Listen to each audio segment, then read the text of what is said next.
안녕하세요. 당신의 마음을 비추는 거울, 깊이 있는 지식의 숲으로 여러분을 초대합니다.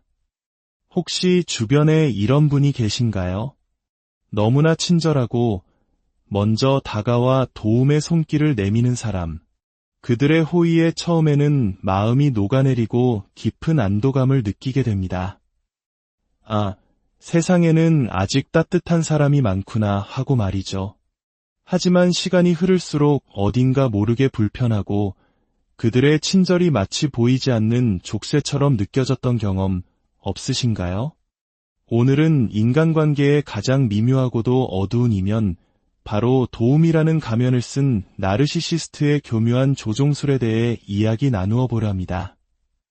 인간이 가질 수 있는 가장 아름다운 덕목인 친절함과 선행이 어떻게 한 사람을 지배하고 착취하는 무기로 변질될 수 있는지 그들의 심리 깊은 곳을 함께 들여다보겠습니다.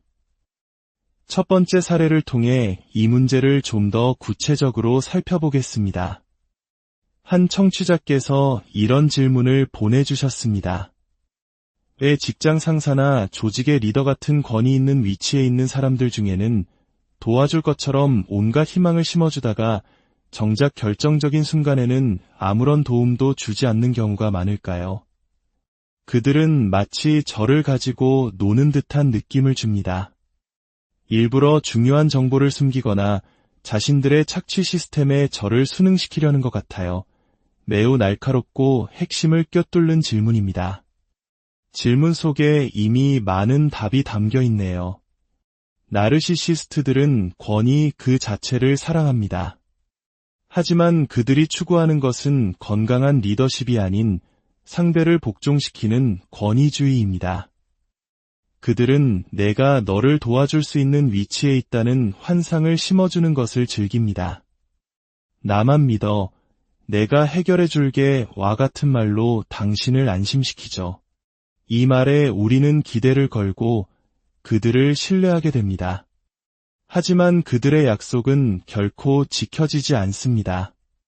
그들에게 당신은 함께 성장해야 할 동료나 부하 직원이 아니라 자신의 우월감을 확인시켜줄 장기판의 말에 불과하기 때문입니다. 그들은 의도적으로 정보를 통제하고 당신이 혼란스러워하는 모습을 즐깁니다.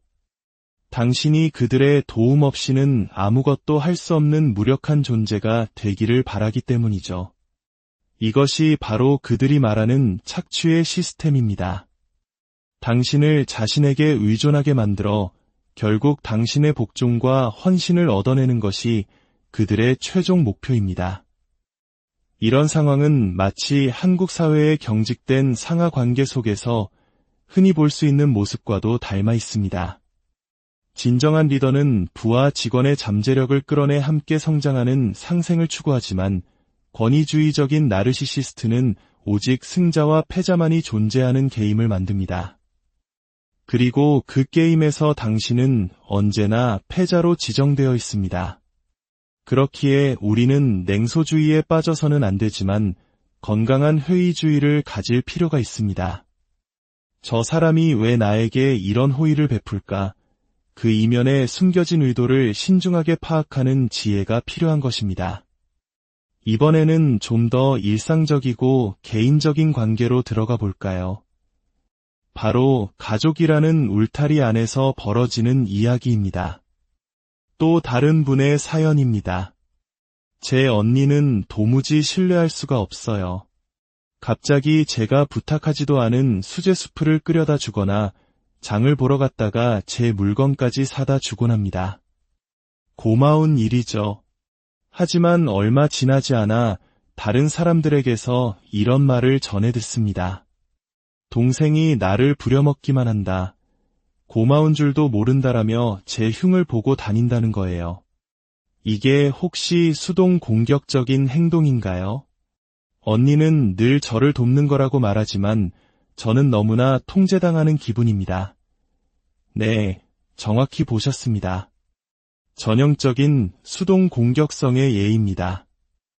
이런 유형의 나르시시스트들은 겉으로는 세상에서 가장 다정한 사람처럼 행동합니다. 이것은 한국 문화에서 중요하게 여기는 정과 비슷해 보일 수 있습니다. 따뜻한 음식을 나눠 먹고 서로를 챙겨주는 모습. 처음에는 깊은 정이라고 착각하기 쉽습니다. 하지만 그들의 행동은 진정한 정에서 비롯된 것이 아닙니다. 그것은 계산된 투자입니다. 그들은 예상치 못한 친절을 베풀므로써 당신에게 마음의 빚을 지게 만듭니다. 그리고 그 빚을 무기로 당신을 조종하려 하죠. 그들은 직접적으로 분노를 표현하지 않습니다. 대신 당신이 없는 곳에서 당신을 배은망덕한 사람으로 만들며 여론을 조작합니다.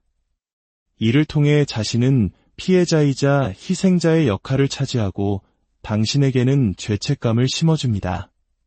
한국말로 생색낸다는 표현이 딱 들어맞는 상황이죠. 원치 않는 호의를 베풀고 그에 대한 감사와 보답을 집요하게 요구하는 것입니다. 이런 행동의 근원에는 무엇이 있을까요? 바로 깊은 내면에 자리한 수치심과 열등감입니다. 그들은 스스로의 가치를 믿지 못하기 때문에 타인의 존경과 찬사를 통해 자신의 존재를 확인받으려 합니다. 당신은 정말 대단해요. 당신 없이는 안 돼요. 와 같은 말을 듣기 위해 필사적으로 노력하는 것입니다. 하지만 당신이 그들이 원하는 만큼의 반응을 보여주지 않으면 내면의 수치심이 곧바로 분노로 바뀌어 당신을 향한 공격으로 나타납니다. 그들은 자신이 늘 타인에게 이용당한다고 불평하지만 사실은 그들 자신이 타인을 자신의 만족을 위한 도구로 이용하고 있는 것입니다. 이것을 심리학에서는 투사라고 부릅니다. 그렇다면 우리는 이처럼 교묘한 친절에 더돼서 어떻게 스스로를 지킬 수 있을까요? 기억하십시오. 진정한 친절은 아무런 대가를 바라지 않습니다. 그것은 그 자체로 완전한 행위입니다. 누군가의 도움이 당신에게 족쇄처럼 느껴진다면 그것은 더 이상 친절이 아닙니다. 그들의 호의 뒤에 이제 내 차례야. 내가 이만큼 해줬으니 너도 나한테 뭔가를 해야지라는 무언의 압박이 느껴진다면 당신은 지금 조종자와 마주하고 있는 것입니다. 우리는 모두 타인에게 친절하고 도움이 되며 따뜻한 사람이 되기를 원합니다. 하지만 그 이면에 이기적인 계산이 숨어 있다면 그 모든 행위는 신기루에 불과합니다. 건강한 사람은 친절 그 자체에서 보람을 느끼지만 나르시시스트는 당신을 깎아내림으로써 자신의 존재감을 높이는 것에서 보상을 얻습니다. 부디 오늘 이 이야기가 여러분의 인간관계를 되돌아보는 작은 계기가 되기를 바랍니다. 누군가의 행동 이면에 숨겨진 진짜 동기를 꿰뚫어보는 지혜와 통찰력을 가지시길 바랍니다. 그리고 무엇보다 당신을 올가매는 관계가 있다면 건강한 경계를 설정하고 당신 자신을 지켜낼 용기를 내시길 응원합니다. 오늘의 이야기가 당신의 마음에 울림을 주었다면 이 지혜를 주변 사람들과 함께 나누어 주세요.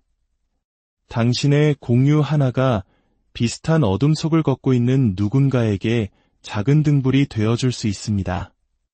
저희 채널을 구독하시는 것은 이처럼 마음을 밝히는 더 많은 이야기를 만들어달라는 따뜻한 응원의 표시입니다.